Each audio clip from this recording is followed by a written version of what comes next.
दोस्तों, अपनी रोज़मर्रा की लाइफ में हम बहुत सारी ऐसी खाने पीने की चीज़ें इस्तेमाल करते हैं जिनमें से कुछ हमारे लिए हेल्दी होती हैं, वहीं कुछ हमारे लिए नुकसानदेह भी हो सकती हैं।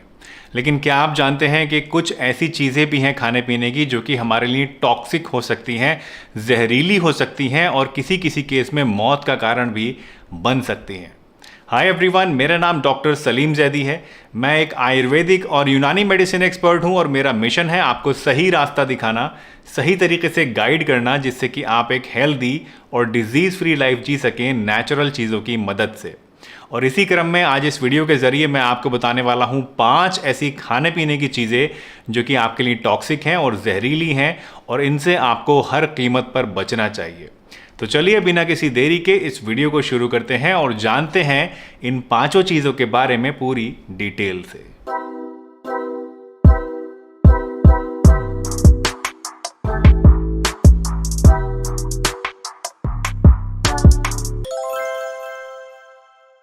दोस्तों, सबसे पहली चीज़ जो आपके लिए टॉक्सिक है और जिससे आपको बचना चाहिए वो है ग्रीन पोटैटो, यानी कि हरा आलू। दोस्तों, जो हरे आलू होते हैं, अक्सर आपने देखा होगा बहुत सारे आलू या तो पूरे ही हरे होते हैं या फिर उनका एक पार्ट हरा हो जाता है। जो पार्ट आलू का हरा हो जाता है दोस्तों, उसके अंदर 2 चीज़ें पाई जाती हैं। एक होता है क्लोरोफिल, जो कि एक पिगमेंट होता है जो उसको हरा बना देता है, और दूसरी चीज़ होती है सोलेनेस। क्लोरोफिल तो एक नॉन हार्मफुल चीज़ है, उसका कोई नुकसान नहीं है, आराम से आप उसे खा सकते हैं। लेकिन जो सोलेनेस है, बेसिकली ये एक न्यूरोटॉक्सिक होता है जो कि हमारे लिए जहर का काम करता है। अगर आप सोलेनेस को ज़्यादा क्वांटिटी में इंजेस्ट कर लेते हैं तो उसकी वजह से कुछ लक्षण आपके अंदर आ सकते हैं, जिसमें से कि headache, nausea, vomiting, internal bleeding, paralysis या एक्सट्रीम केसेस में कोमा और डेथ भी हो सकती है। तो अगर आप कोई ऐसा आलू ले रहे हैं खाना पकाने के लिए जो पूरी तरह से हरा है, तो उसको आपको बिल्कुल भी इस्तेमाल नहीं करना चाहिए, उसको फेंक देना चाहिए। इनफैक्ट सेफ जगह पे फेंक देना चाहिए जहाँ पे कोई जानवर भी उसको ना खाए। या फिर अगर आप कोई ऐसा आलू ले रहे हैं खाना पकाने के लिए जो कि एक साइड से हरा है, एक पोर्शन उसका हरा है, बाकी वो ठीक है, तो उस हरे पोर्शन को आप काट के फेंक सकते हैं, क्योंकि ऐसा नहीं है कि वो जो जहर है वो पूरे के पूरे आलू में आ जाएगा। जितना पार्ट उसका ग्रीन होगा, सिर्फ उतने ही पार्ट में वो जहर उसका पाया जाता है। तो ये आपको ध्यान रखना है दोस्तों। कुछ केस स्टडीज़ भी इसके ऊपर हो चुकी हैं जिसमें ये पाया गया कि सिर्फ 450 ग्राम फुल्ली ग्रीन पोटैटोज अगर कोई इंसान खा ले तो उससे इतना सोलेनिस मिल जाता है जिससे एक अच्छे खासे एडल्ट की डेथ हो सकती है। तो ग्रीन पोटैटो यानी हरे आलू से आपको हर कीमत पे बचना चाहिए और इसको बिल्कुल भी इस्तेमाल नहीं करना चाहिए। दूसरी चीज़ जो कि आपके लिए टॉक्सिक हो सकती है वो है नटमेग, यानी कि जायफल। दोस्तों, नटमेग एक ऐसी चीज़ है जो कि हमारे इंडिया में बहुत सारी करीज़ में गरम मसाले की शक्ल में डाला जाता है। नटमेग के अंदर एक एक्टिव कंपाउंड होता है जिसको बोलते हैं मायरेस्टिसिन, और मायरेस्टिसिन हमारी बॉडी के अंदर जाके जब ब्रेक डाउन होता है तो उसकी वजह से एक ऐसा कंपाउंड पैदा करता है जो कि हमारे नर्वस सिस्टम को अफेक्ट करता है, और इसकी वजह से अगर ओवरडोज हो जाए तो हमारे अंदर डिजीनेस, पैल्पिटेशन, चक्कर आना, नोजिया और वॉमिटिंग जैसी प्रॉब्लम्स हो सकती हैं। कुछ केसेस में हैलुसिनेशन भी हो सकता है, यानी मरीज़ जो है वो बावलापन कुछ उसके दिमाग में आ जाता है, उसको समझ नहीं आता है, ऐसा लगता है जैसे हवा में उड़ रहा है, या कुछ अजीब अजीब से ख्याल उसके माइंड में आने लगते हैं, जिसको हैलुसिनेशन बोलते हैं। दोस्तों, नटमेग टॉक्सिसिटी के कुछ केसेस भी रिपोर्ट हो चुके हैं, जिनमें से 2 केसेस आज मैं आपके साथ शेयर करना चाहूँगा। पहला केस था जिसमें एक 17 साल की लड़की थी जिसने 50 ग्राम नटमेग का पाउडर मिल्क शेक बना के इस्तेमाल कर लिया था, और इसको इस्तेमाल करने के सिर्फ 1 से 1.5 घंटे के अंदर ही उसके अंदर बहुत सीवियर सिम्टम्स आने शुरू हो गए। उसको हैलुसिनेशन होने लगा, डिजीनेस होने लगी, चक्कर आने लगे, वॉमिटिंग और नोजिया उसको होने लगी और बेहोशी की हालत उसके अंदर होने लगी। जब उसको हॉस्पिटल ले जाया गया, उसका इलाज हुआ, तो उसके बाद पता लगा कि ये लक्षण जो उसके अंदर आए थे ये नटमेग की टॉक्सिसिटी के कारण से आए थे। एक और केस था जिसके अंदर 37 साल की एक लड़की थी जिसने सिर्फ 10 ग्राम नटमेग का पाउडर इस्तेमाल किया था, और उसके अंदर भी इसी तरह के लक्षण देखे गए, और यही रीज़न भी पाया गया कि नटमेग की ओवरडोज के कारण से उसको ये चीज़ें हो रही हैं। दोस्तों, नटमेग की जो टॉक्सिसिटी होती है, इसके लक्षण आपको सिर्फ 1 से 1.5 घंटे के अंदर आने शुरू हो जाते हैं और करीब 10 घंटे तक आपके अंदर रहते हैं। वैसे हमारे इंडिया में दोस्तों जो हम लोग नटमेग इस्तेमाल करते हैं वो करते हैं मसाले की शक्ल में, और इस शक्ल में बहुत ही कम क्वांटिटी इस्तेमाल की जाती है, और वो कहीं ना कहीं डाइल्यूट भी हो जाता है, जिसकी वजह से कोई नुकसान या कोई ख़तरा हमारे लिए नहीं होता है। लेकिन अगर आप नटमेग को एज ए मेडिसिन इस्तेमाल करते हैं, क्योंकि बहुत सारी आयुर्वेदिक मेडिसिन में या बहुत से सप्लीमेंट्स में या बहुत से घरेलू नुस्खों में भी नटमेग का इस्तेमाल किया जाता है, तो ऐसी शक्ल में आपको ज़्यादा सतर्क रहने की ज़रूरत है। आपको इस बात को मेक श्योर करने की ज़रूरत है कि जो नटमेग आप ले रहे हैं उसकी ओवरडोज आपके अंदर ना हो जाए। अगर आप नटमेग का कोई सप्लीमेंट इस्तेमाल करते हैं तो कोशिश करिए कि जो रिकमेंडेड डोजेज है, जो उस ब्रांड का, उस मैन्युफैक्चरर का रिकमेंडेड डोजेज है, उससे ज़्यादा आप ना लें। या फिर अगर आपके डॉक्टर ने आपको कोई नुस्खा बताया है या किसी तरह से आप इसको इस्तेमाल कर रहे हैं, तो कोशिश करिए कि जो रिकमेंडेड डोजेज है उससे ऊपर आप इसको ना लें। अगर आप इसको विद इन रिकमेंडेशन लेंगे तो इससे आपको कोई नुकसान नहीं है, लेकिन अगर आप गलती से या जानबूझ के इसको ज़्यादा ले लेते हैं तो ये आपके लिए जानलेवा भी हो सकता है।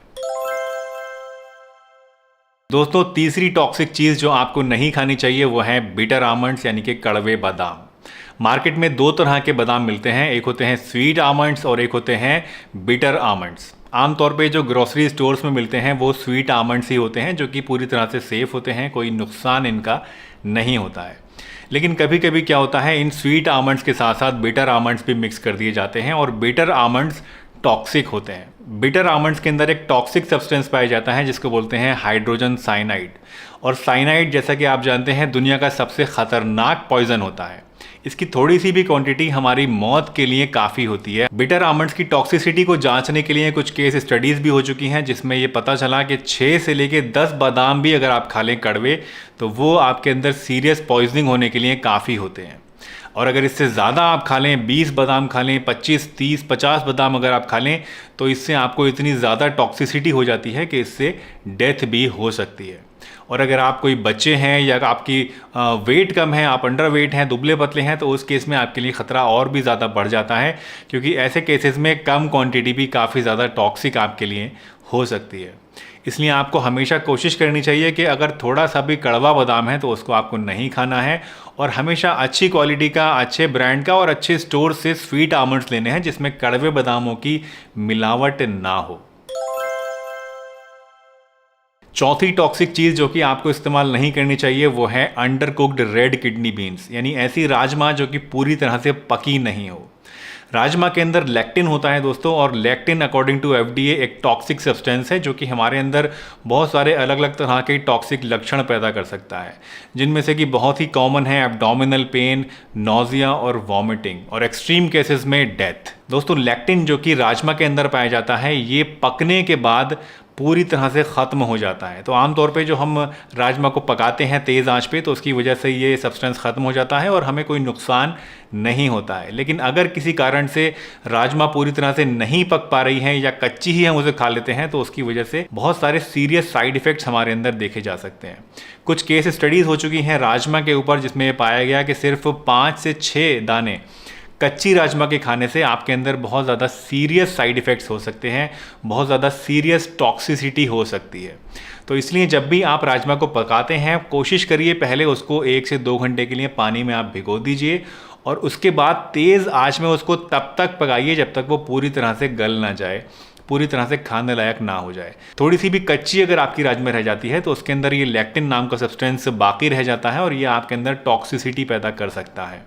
इनफैक्ट कुछ स्टडीज़ में तो ये भी पाया गया कि अगर आप राजमा को पूरी तरह से नहीं पकाते हैं, सिर्फ भिगो लेते हैं, या फिर आधी पकी हुई राजमा होती है, तो उसकी वजह से जो लेक्टिन का कंसंट्रेशन है वो और भी ज़्यादा बढ़ जाता है, 5 गुना तक चला जाता है। तो इसीलिए हमेशा आपको कोशिश करनी चाहिए कि राजमा पूरी तरह से पका के, अच्छी तरह से गला के, तभी उसको आप इस्तेमाल करें, तभी आप इससे सेफ रह पाएंगे और इसकी टॉक्सिसिटी आपके अंदर नहीं होगी। दोस्तों, 5वीं और आखिरी टॉक्सिक चीज़ जिससे आपको बचना चाहिए, जिसको इस्तेमाल नहीं करना चाहिए, वो है ब्राउन राइस। जी हाँ, ये शायद थोड़ा सा आपके लिए शॉकिंग हो सकता है, क्योंकि ब्राउन राइस अक्सर बहुत ही हेल्दी माना जाता है, और ये माना जाता है कि ये काफ़ी ज़्यादा अच्छी चीज़ है और आपको रेगुलरली इस्तेमाल भी करना चाहिए। बेशक ब्राउन राइस दोस्तों आपके लिए बहुत ज़्यादा हेल्दी होता है और सेफ़ भी होता है, लेकिन अगर आप इसको गलत तरीके से इस्तेमाल करते हैं तो ये आपके लिए जानलेवा हो सकता है। अब कैसे ये आपके लिए टॉक्सिक होता है वो समझ लेते हैं। देखिए, जितने भी राइस होते हैं दोस्तों, इनके अंदर आर्सेनिक का कंसंट्रेशन काफ़ी ज़्यादा पाया जाता है। आर्सेनिक एक बहुत ही टॉक्सिक सब्सटेंस होता है जो कि डेडली हो सकता है और हमारे लिए कार्सिनोजेनिक होता है, यानी हमारी बॉडी के अंदर जाके ये कैंसर पैदा करने का काम करता है। अब ये आर्सेनिक जो है ये चावल के अंदर आता कहाँ से है? देखिए जितने भी खेती होती है चावल की, उस खेती के दौरान क्या होता है कि चावल के अंदर बहुत सारे फर्टिलाइजर्स डाले जाते हैं, बहुत सारे पेस्टिसाइड्स डाले जाते हैं और अलग अलग तरह की दवाइयाँ डाली जाती हैं। और इन सभी दवाइयों के अंदर आर्सेनिक काफ़ी ज़्यादा मात्रा में होता है। और चावल के अंदर एक खासियत होती है कि ये आर्सेनिक को सॉइल के अंदर से ज़्यादा एब्जॉर्ब करता है। क्योंकि वैसे तो ये जितनी भी पेस्टिसाइड्स हैं ये सभी चीज़ों में डलते हैं, सभी अनाजों में डलते हैं, लेकिन क्योंकि चावल के अंदर कैपेसिटी ज़्यादा होती है इसको एब्जॉर्ब करने की, तो इसी कारण से चावल के अंदर आर्सेनिक का कंसंट्रेशन जो है वो बढ़ जाता है। अब क्या होता है कि जब हम चावल को इस्तेमाल करते हैं तो ये आर्सेनिक धीरे धीरे हमारी बॉडी के अंदर एक्यूमुलेट होना शुरू हो जाता है। आर्सेनिक के अंदर एक खासियत होती है दोस्तों कि अगर आप इसको थोड़ी थोड़ी क्वांटिटी में भी लेते रहेंगे तो ये हमारी बॉडी के अंदर जाके एक्यूमुलेट होता रहता है, जमा होता रहता है, और धीरे धीरे over the period of time जब इसका कंसंट्रेशन बढ़ता है तो तब ये हमारे अंदर टॉक्सिसिटी पैदा करता है या कैंसर पैदा करने का कारण बनता है। अब अगर हम कंपेयर करें ब्राउन राइस को और वाइट राइस को दोस्तों, तो ब्राउन राइस के अंदर जो आर्सेनिक का कंसंट्रेशन होता है वो वाइट राइस के मुकाबले में ज़्यादा होता है, क्योंकि जो वाइट राइस होता है ये प्रोसेस्ड होता है और प्रोसेसिंग के दौरान जो आर्सेनिक का कंसंट्रेशन है वो उसमें से कम हो जाता है। अब आप ये सवाल पूछेंगे कि अगर आपको चावल इस्तेमाल करने हैं तो उसको सेफ़ली आप कैसे इस्तेमाल कर सकते हैं। तो बहुत ही आसान है दोस्तों, अगर आप चावल को सेफ़ली इस्तेमाल करना चाहते हैं तो सबसे पहली चीज़ जो आपको करनी है वो ये कि आपको साफ़ पीने के पानी से, ऐसा पानी जो बिल्कुल पूरी तरह से प्योर है, उस पानी से आपको चावल को कम से कम 4-5 बार, 8-10 बार, जितनी बार भी आप धो सकें उसको अच्छी तरह से आप कुचल कुचल के, मसल के और अच्छी तरह से धो लीजिए। इस धोने से क्या होता है कि जो आर्सेनिक है वो वाटर के साथ फ्लश आउट हो जाता है। दूसरी चीज़ जो आपको करनी है वो ये कि चावल पकाने से पहले आपको करीब करीब आधा या 1 घंटा चावल को पानी में भिगो के रखना है, और भिगोने के बाद जो पानी उसका होता है उसको पकाने से पहले उस पानी को भी आपको चेंज कर लेना है। तो इससे भी जो आर्सेनिक है वो काफ़ी ज़्यादा कम हो जाता है चावल के अंदर। बस ये 2 ऐसी प्रिकॉशंस हैं जो अगर आप रेगुलरली कर लें, और आम तौर पे हमारे इंडिया में जो खाना बनाने का तरीका है उसमें ये चीज़ें शायद फॉलो होती भी हैं, तो इसको अगर आप रेगुलरली फॉलो करेंगे तो उससे आपके वो जो आर्सेनिक की टॉक्सिसिटी होने का ख़तरा है वो काफ़ी ज़्यादा कम हो जाता है और आप चावल को बिना किसी परेशानी के इस्तेमाल कर सकते हैं। दोस्तों मुझे उम्मीद है ये वीडियो आपको ज़रूर पसंद आई होगी और इस वीडियो से आपने आज कुछ ना कुछ नया भी ज़रूर सीखा होगा। अगर ये वीडियो आपको पसंद आई है तो इसे एक बड़ा सा लाइक ज़रूर दीजिए। चैनल पर अगर नए हैं और पहली बार वीडियो देख रहे हैं तो चैनल को सब्सक्राइब करना भी ना भूलिए, और हाँ, बेल आइकन प्रेस करना तो बिल्कुल भी मत भूलिएगा, क्योंकि उसी से आपको आने वाले समय में हमारी वीडियोज़ की नोटिफिकेशन मिलती रहेगी। अगर आपके कुछ सवाल हैं, आप कुछ और जानना चाहते हैं तो नीचे कमेंट सेक्शन में मुझसे पूछ सकते हैं, या फिर आप मुझे इंस्टाग्राम पे भी फॉलो कर सकते हैं। मेरा इंस्टाग्राम आईडी इस समय आपकी स्क्रीन के ऊपर शो हो रहा है। तो चलिए इसी के साथ मैं डॉक्टर सलीम आपसे विदा लेता हूं, इस वादे के साथ कि फिर मिलूंगा आपसे इसी चैनल पर एक नई बहुत ही बढ़िया सी वीडियो के साथ। तब तक के लिए अपना बहुत ध्यान रखिए, हंसते रहिए, मुस्कुराते रहिए, रोज़ कुछ ना कुछ नया सीखते रहिए ताकि आप रह सकें हेल्दी हमेशा।